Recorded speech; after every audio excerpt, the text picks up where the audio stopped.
Qadın yazarlar Marina Mitlitskaya, Təbiətin qanunu.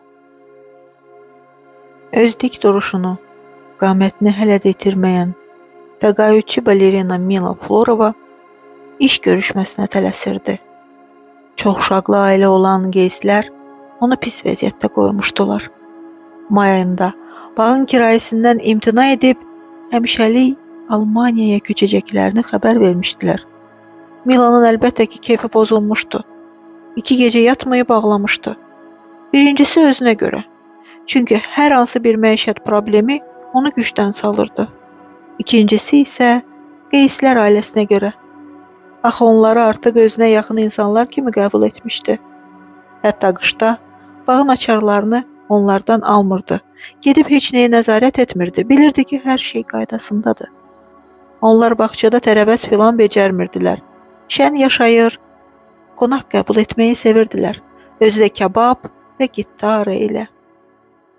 Bağın sahibəsi əsəbi Milanı da sevərək qəbul edir, qalmaq üçün ən yaxşı otağı ona verirdilər. Əgər Milanın qəflətən vəfat edən ərinin ölən zaman huşu özündə olsaydı, incə və əsəbi arvadından arxayın dünyasını dəyişərdi. Çünki onun ölümündən sonra Milaya Valentinovkada gözəl köhnə bağ, yarım hektar torpaq və Astajenkada 3 otaqlı möhtəşəm mənzil qalmışdı. Belə mənzil indiki dövr üçün bir xəzinə sayıla bilərdi. Lakin həyat yoldaşı qarın aortasının yırtığından özü də nə baş verdiyini bilmədən tez bir zaman ərzində vəfat etdi. Əri Müdafiə Nazirliyində məmur işləyirdi. İri bədənli, kəpər bir adam idi. İlk zamanlar Mila onsuz özünü lap itirmişdi. Arxa dayağı olmadığı üçün qadın uzun müddət ağladı. Fikir çəkdi. Necə yaşayacağını bilmirdi. Pulsuz, himayəsiz, qulluqsuz necə olacağı haqda düşünürdü. Sonra ağıllı insanlar ona məsləhət verdilər ki, bağı kiraya versin. Elə onda Geys ailəsi ilə tanış oldu. Onlar bağa aprelin əvvəlində köçürdülər. Əvvəlcə nənə və onun övladsız bacısı gəlirdi. May ayında isə qalan böyük ailə bağa köçürdü. Evli 3 uşaq, yeniyetmə nəvələrlə. Yeniyetmə olan qız nəvələr bağa artıq öz sevgililəri ilə gəlirdi. Vaxtaşırı əmioğlu və bibqızları da bağda qonaq olurdu. Bir sözlə köhnə bağ arı pətəyini xatırladırdı. İndi isə bağa kirayə işini tapmaq lazımdı. Əlbəttə tanış insan olmağı şərti ilə. Bağ kirayəsindən alınan pullar qışda Milanın yeganə qazanc mənbəyi idi. Qardabaletdə rəqs etmiş balerinanın cüzi təqaüdündən kim söhbət aça bilər ki? Qonşu Sonya bu bağ işində ona köməyə gəldi. Qadının uzaq qohumunun qızının hamiləliyinin sonuncu ayları idi. Əlbəttə, isti və tozlu Moskvada onu saxlamaq günah olardı. Yeni bağ kirayəşinləri ilə Mila universitet metro stansiya dayanacağında görüşəcəkdi. Onların gümüş inamarkası artıq orada idi. Mila Jiguli avtomobilini saxlayıb onlara yaxınlaşdı. Görüş üçün avtomobildən orta boy, cavan bir kişi çıxdı. Özünü təqdim etdi. Anatoli. Avtomobildə gənc bir qadın da əyləşmişdi. O kədərli idi, şişkin görkəmi vardı. Üzündə qəhvəyi ləkələr vardı. Qarnı isə çox böyük idi. 2 avtomobil ilə bağa baxmağa getdilər. Miloçka öndə gedirdi. Başı çox şeylər çəkmiş Jiguli avtomobili ilə. Qəsəbəyə çatdılar. Mila avtomobilin pəncərəsini, şüşəsini endirdi. Yağışdan sonra yaranan qoxunu elədi. Sonra bağa çatdılar. Anatoli ilə birlikdə uzun müddət bağa baxdılar, ərazini gəzdilər. Anatolinin hamilə həyat yoldaşı isə bağçada qoyulmuş stulda əyləşmişdi. Daha sonra qiymət haqda danışdılar. Biraz danışıq razılığa gəldilər.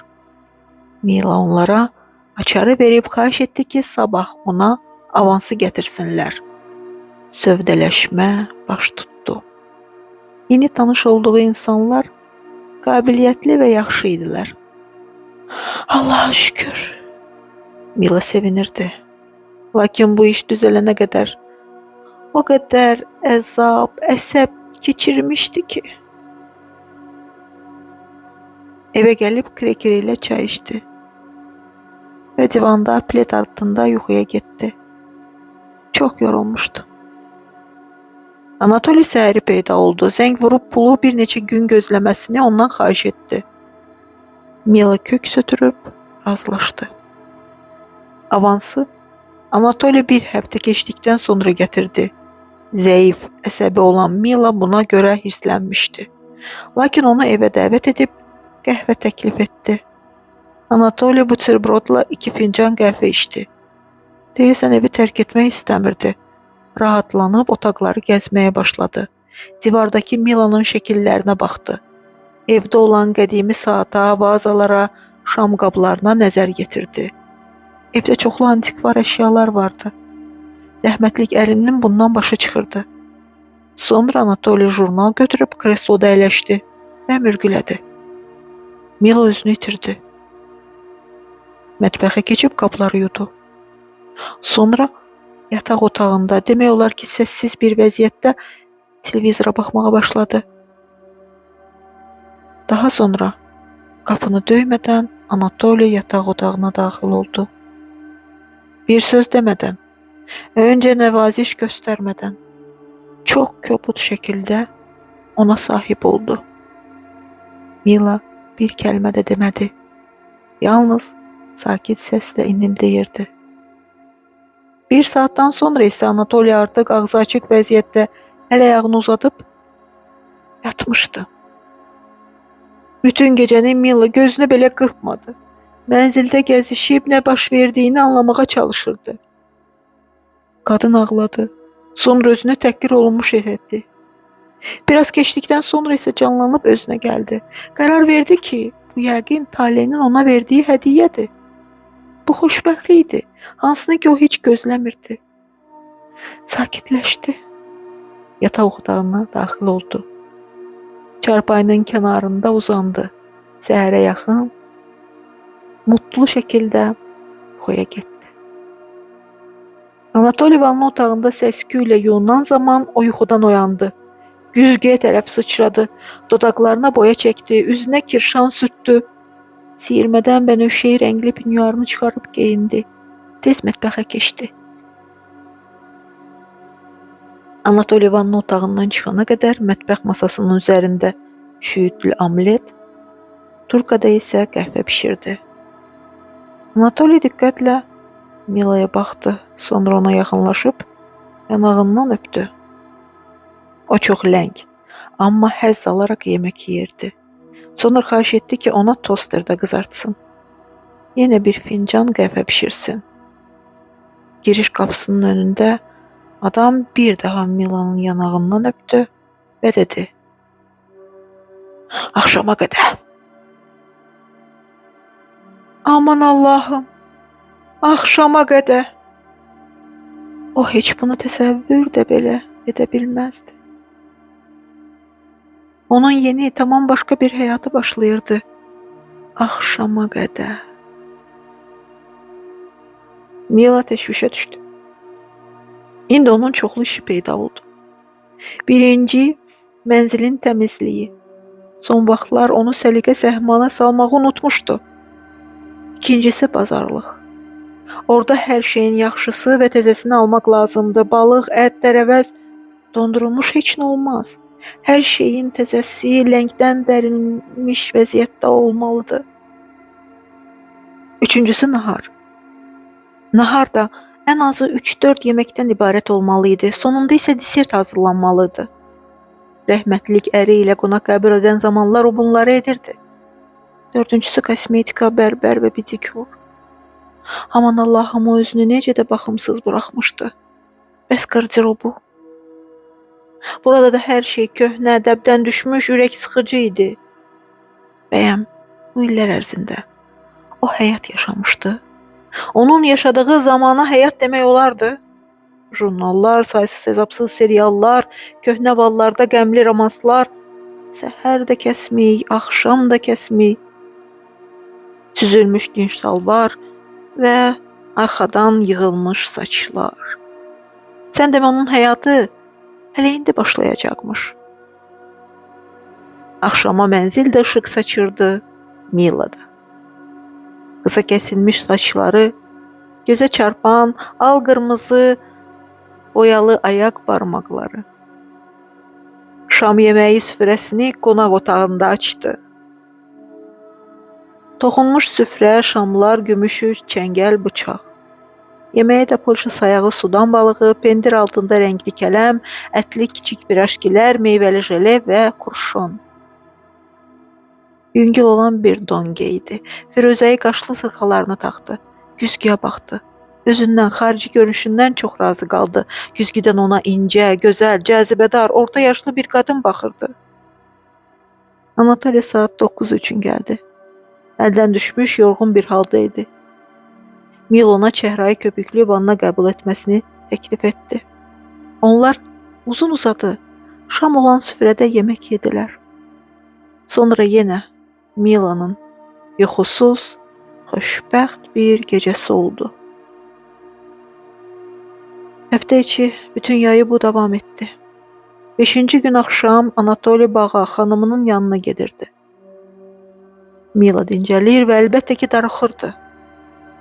Mənzildə gəzişir və özünə yer tapa bilmirdi. Ürəyi sıxılırdı, ağlayırdı, yenə qəmli romanslar dinləyirdi. Şala bürünüb otururdu. Bazar günü axşam isə canlanırdı. Bazar ertəsini səbirsizliklə gözləyirdi.